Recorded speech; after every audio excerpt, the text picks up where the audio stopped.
Γεια σας και πάλι, είμαι η Θάλη Αλεξίου από τη Βόρεια Αμερική και μοιράζομαι τη σοφία του Feng Shui. Εδώ είμαστε στη Δύση και αυτό το μήνα η Δύση έχει ένα ευνοϊκό αστέρι. Βέβαια δεν έχω βγάλει ποτέ από τη Δύση το Therapeutic Wind μου. Εδώ έχουμε αυτό το μήνα κάτι που θα εργαστεί πολύ καλά στην οικονομία όλων των χωρών. Επίσης, τα δικά μας οικονομικά θα πάρουμε καλύτερες αποφάσεις αυτό το μήνα.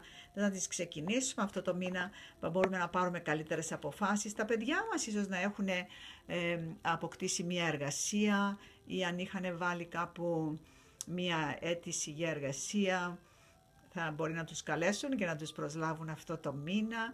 Επίσης, αν θέλετε και αν έχετε ένα Βούδα που προσεύχετε ή έναν από τους δικούς σας, της δικής σας θρησκείας, της δικής σας κατανόησης για προσευχή διεθνή και μερικούς κρυστάλλους, επίσης κάτι θαλασσί που να είναι λίγο προς το μοβ, λίγο προς θαλασσί, αλλά πιο πολύ προς το θαλασσί.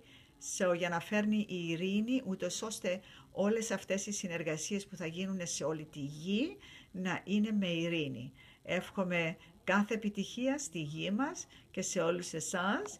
Καλή επιτυχία και πάλι είμαι η Θάλη Αλεξίου και μοιράζομαι τη σοφία του Feng Shui.